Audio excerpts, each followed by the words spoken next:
I'm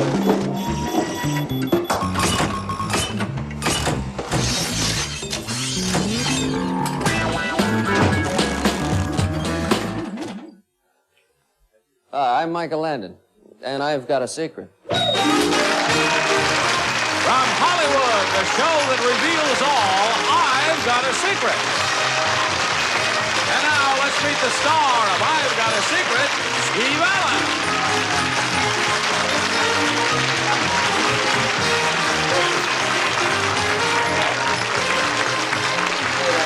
Good evening. Welcome to I've Got a, what is it here? Oh, yeah, Secret. I keep forgetting. Tonight's panelists are comedy star Pat Carroll, our resident philosopher and wit, Henry Morgan, lovely Broadway and TV star Anita Gillette, and our English master of japes and jests, Mr. Richard Dawson. There's our panel.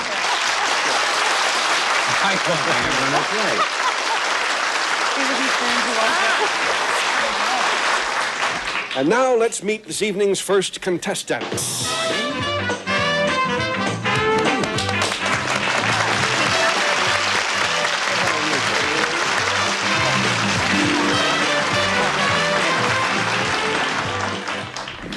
Panel, these lovely ladies have a secret that they share. It's an honor that they've all received. Would you tell us your name, please? Nancy Johnson. And where are you from, Miss Johnson? From San Francisco. And your name? Rosemary Copeland from Sherman Oaks. Rosemary Copeland. And this lady's named?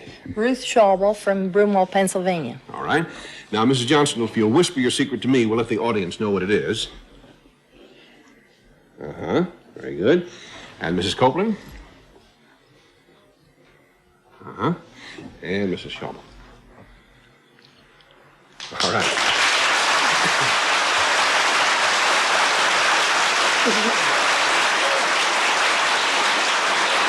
I repeat, panel, these ladies have a secret they share, an honor they received, and we'll start the questioning with Anita. Okay, may I call you Nancy, Rosemary, and Ruth? Yes. Okay. Rosemary. Yes? Was this honor something to do with your beauty? All three of you are such lovely ladies. I wondered it. I think so, yes. It has something to do with the way you look. Was it indeed some kind of a beauty contest you all three won? In different yes. areas? Was it, golly. It was a beauty contest. Now I'm stuck. Oh, good. There was the Covered buzzer. some very good ground, Anita. Richard. You're not related, ladies, in any way at all, are you? No, we're not. No, all right. Was the award that you were given a contest that's held annually in America? Yes. Yes. Is it held locally? No. Sometimes, perhaps. It is? In Would it be some like ways. a Grandmother of the Year award? Although I'm not saying any of you could be a grandmother. I know two of you are grandfathers, but I don't want to. Would it be that type of an award or a national award we would recognize? More a national, I would say. I would think so. Would it be a form of making a buzzing noise? Oh, very close to that. Pat Carroll. Would it have anything to do with the fact of motherhood? No, it doesn't. Was it some kind of an achievement in the arts and sciences? No. Was it some kind of local or national civic type of thing that you did? No, perhaps if we return to the original. Oh, well, it was area. beauty. Yeah. But beauty was the only reasons for its being. Not the only, no. You went naked on those beauty pageant things, did you? Henry Morgan, as so often is the case, it's up to you.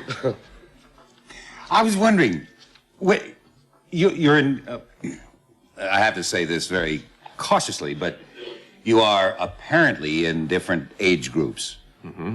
Your eyes do not deceive you.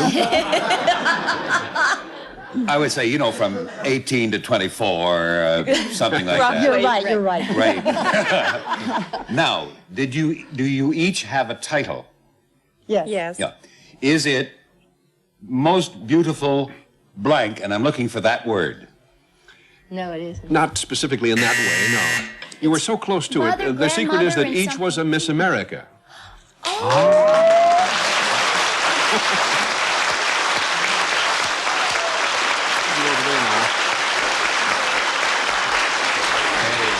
As a matter of fact, we're going to go over here to the center of our stage now and show you how each of these ladies looked.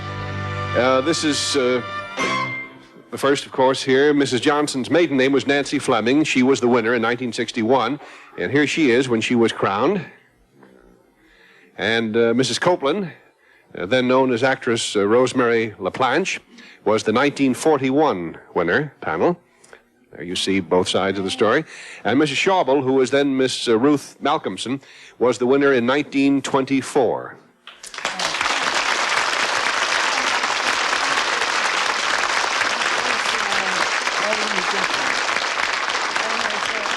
You know, the first thing that strikes me, Richard, you're much prettier today. You are. You're Very pretty indeed. Now, cut that out, Richard. Mrs. Johnson, how did winning the title affect the rest of your life? Well, I think it's a little difficult to know what your life would have been at 18, which is when I won the title. But what I did do as a result of having won Miss America was use the $10,000 scholarship at Michigan State. I have since married, have 2 children, live in San Francisco, have done both school teaching and television work. Good for you. Very fine story indeed. Mrs. Copeland? Well, being 1941, that was the war year, so I traveled the entire year and played Army camps. And then I had a very lovely career in pictures and television, where I met my husband, Harry Copeland. And we have 2 children, 19 and 22. And now I've become a professional artist. Good for you. Another very interesting story. Mrs. Schauble, you won, as we've already explained, in 1924. When was the first Miss America contest? 1921. I was the 3rd one. I guess in those days they didn't give away all the fabulous prizes that today's winners get, huh? No, no money. Many trophies and cups and Golden Mermaid. Or as we would say today, big deal, right? But the honor was indeed great indeed. Your husband, I understand, was in the audience when you were named Miss America, but you didn't meet him then. What was that story? No, well, I met him about 5 years later, and I knew him for 9 days when we were engaged, and we've been married 42 years now. He's the vice president of a college. I have a son and 3 grandchildren. Well, good for you. 15, 11, and 7. Well, thank you all for being our guests. You've certainly done more than your part in keeping America beautiful. Thank you very much. We'll be right back. I've Got a Secret will continue in just 1 minute. You're having breakfast with the stars on Game Show Network. Stay tuned. Now we're going to get another contestant out here.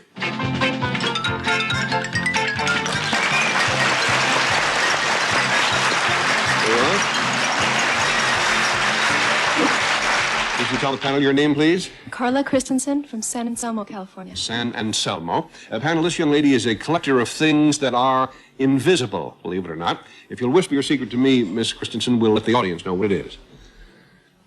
Uh-huh. Very interesting.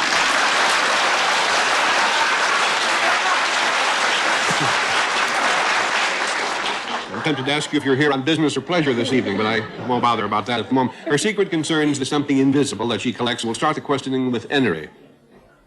Do you... your name's Carla? Yes. Do you invite people to your home to see this collection? Yes. That's confusing, isn't it, when it's invisible? There's a sense in which something about the collection can be viewed, but hey. ... Listen, Miss Carla, when you collect these things, do you see them first? Yes. Right. There's a sense in which they are seen and a sense in which they are not seen. You know, I'm doing much nicer with her than with you. I'm trying to help you, Henry. No. Sorry. Are these things, is it the kind of collection which you can someday say, now I've done it, I have a whole group of it? No, it'll keep going. Forever. You'll eventually understand when you're a much older man. Anita? Are the things visible through a microscope? No. You have to use some kind of an instrument to see them at all? No, the seeing is kind of irrelevant. Oh, it is, huh? As often is the case with invisible objects. But there is a way you know when you got one, right? Oh, yes. There's a way, right? So, Is it bigger than a bread box? If it's invisible, you won't know. You won't know. You just sort of go like this, and there you have it, right? No, you don't You know. never could tell. Richard Dawson, please help us out. Carla, how do you know when you've got enough of these things? I won't. I won't have enough of them. They'll keep. Do I'll you keep. collect old Claude Rains?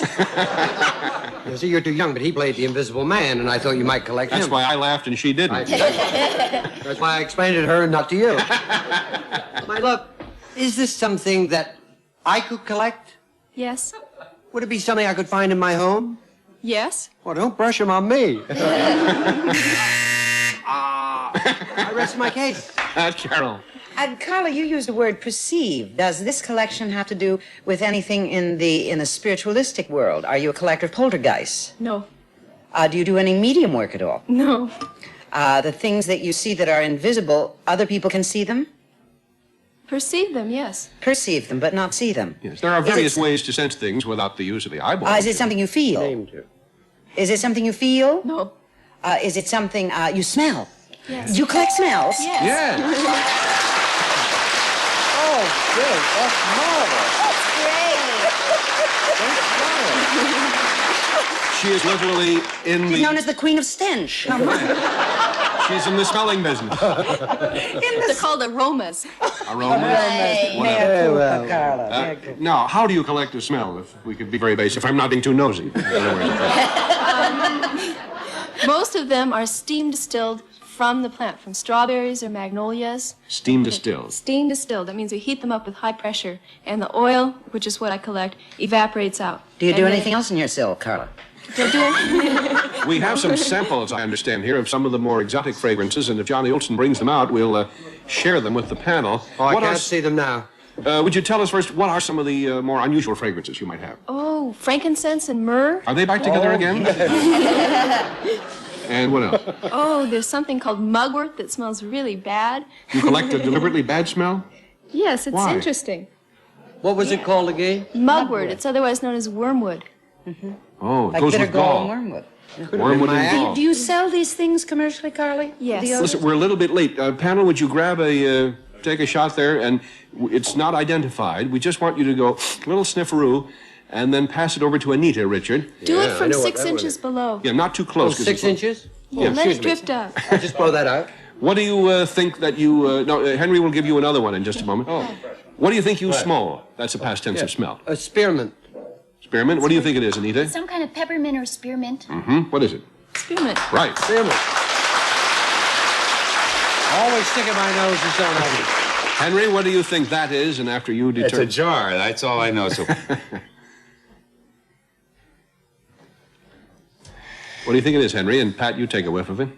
Well, Henry's turning blue. I don't know whether I should. Henry's always turning blue. What do you think, Henry? I'd love it on the rocks. it's a great aroma, but I just can't pin it down. What is it? Strawberry? That is strawberry. Do we have a whiff?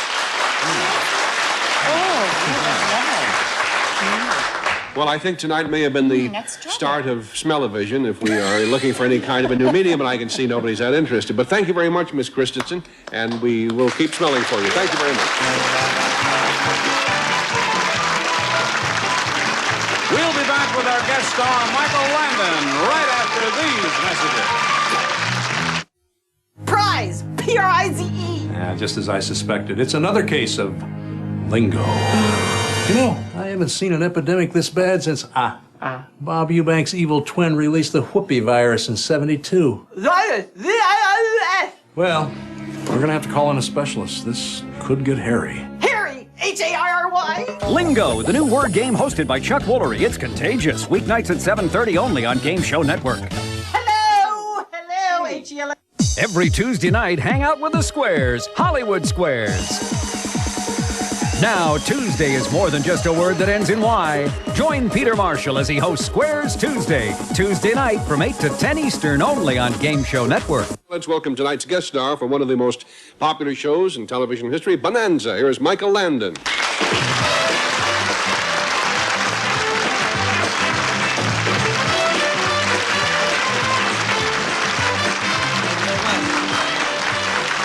Welcome to I've Got a Secret, Michael. As you can see, we've set the panel away. Their little desks are empty over there. Mm-hmm. They're off in the soundproof room, which makes it possible for you to explain your secret to everybody, which I understand involves your interest in television directing, huh? Yes, I've directed a lot of film shows, but I've never directed a live show. So tonight I'm going to direct your show. Wonderful. Now, could we give the audience a little demonstration before the panel comes in so we'll know what direction means in this sense? Yeah, camera 2 is shooting us right now. Or I can say camera 2, zoom in to Steve for a close-up. It's going to be the last time I say that, Steve. And now you can pan over to me. Then I can say camera 1, get a shot of the audience. There they are. And if the audience wants to be on, they'll applaud every time they see themselves. You're on, are you?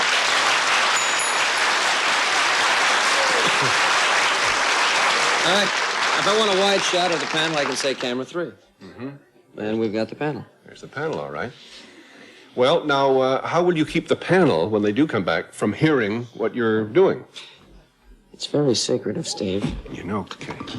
I have a hotline here. I'm going to talk very quietly into this telephone. I see. So the panel can't hear what I'm saying. I'm going to keep it very muffled, like this. The phone is a direct line to the technical director and to the 4 cameramen. They'll be able to hear what I'm saying, but the panel won't know. They'll just notice you're mumbling, and they won't know what you're mumbling The about. audience at home will be able to hear. Good. Okay.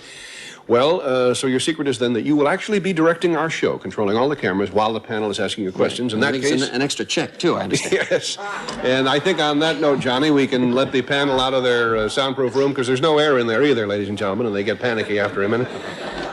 Michael, besides being an actor, as everyone knows, and also a director, I think your fans would be interested to know you've been doing quite a bit of writing lately.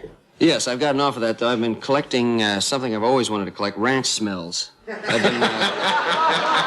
Excuse me, Steve and Michael, but the panel's on its way in. Well, we don't really care. We're having too many laughs out here. Thank you, John. No, come on in, panel. Make yourselves comfortable. You all know Michael Landon, of course. You know the gang. Michael's secret concerns something that he will be doing tonight. This telephone he has in his hand is obviously involved with his secret, and it'll happen while you are questioning him. We'll start those questions with Pat Carroll. Michael, are you calling a personal friend? Pardon, madam? Are you calling a personal friend? It's getting that way. Are you... You should get a no, though, so you'll know it. All right. No, are you it's a calling no. a foreign country because you were just speaking partial French? No, it's from living on the ranch a great length of time. It's difficult Is to this say. business? Take 2. Is it business? I think it is. I'm being paid, right? Yes, there's a business connection. Yeah.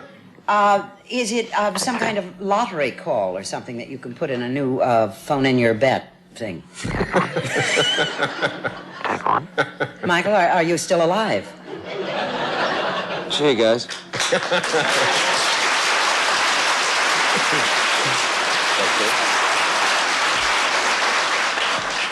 No, Pa doesn't let me gamble, dear. It's not a lottery call. No. Henry Morgan, see if you can make any sense of this. That's amazing, because I've been alive for years and never got any applause for it. You're not living right, Henry. It won't happen to... Is this... Are we interested in some of the mechanical aspects of this call? You could... I think you probably might. Well, let me make a large, for instance... does it go to a satellite and then somewhere else? Anything like that? Is it a local call?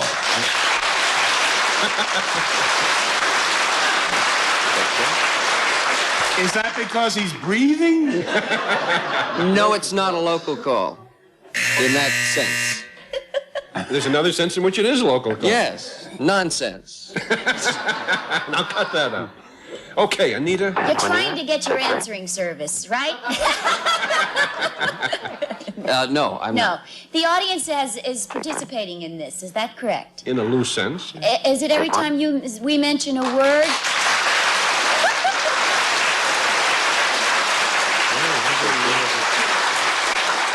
No. It has nothing to do with something we're saying that they start applauding. Is it something you're doing that they start applauding?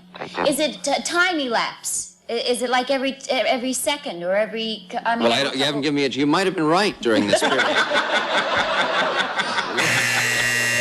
He'll now answer the last 14 questions. Well. Richard, see if you can tidy all this up. Is the call for me, Michael? No, it is not, Richard. Are you Sorry. talking to anyone at the other end of the phone? Mm-hmm. Is it your agent?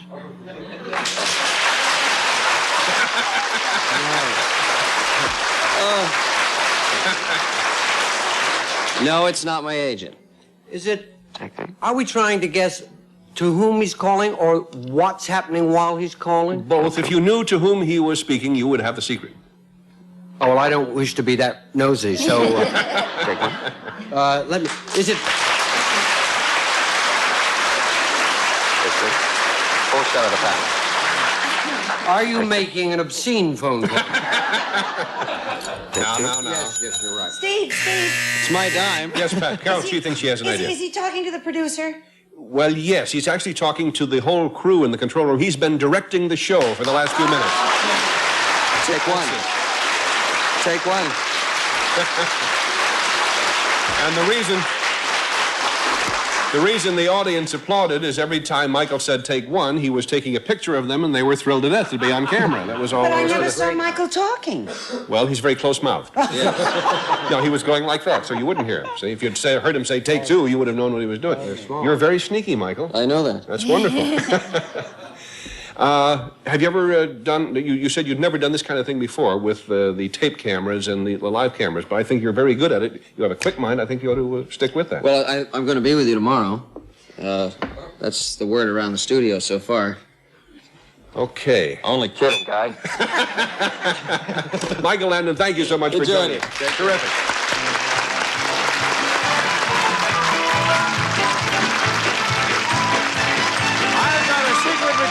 After these words.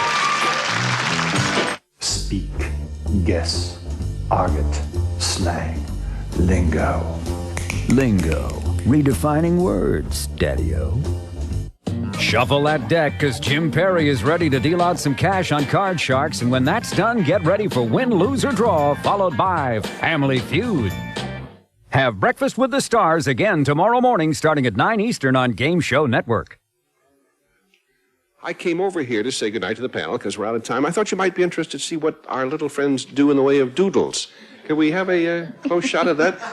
Richard Dawson draws a flower like that. For Anita. And Anita does something very similar. Oh, he did that. He did that. He does her doodling for her. It's a scandal, folks. Well, she's very wealthy. There's a column item, Earl Wilson. Very wealthy. And Henry Morgan, thoughtful, methodical, scientific brain that he is, does a kind of a modernistic, detailed... You're a very sick man, Henry. And I want you to see what's been on Pat's mind all through the season.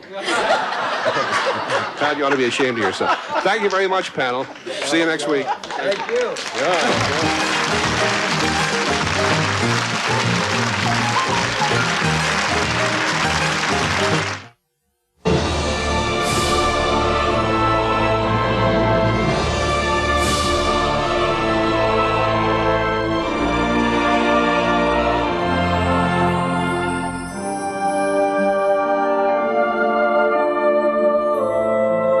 The double whammy. The sky is falling.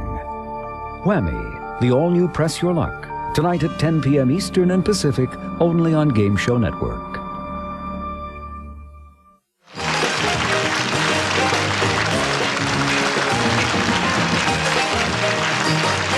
This program was recorded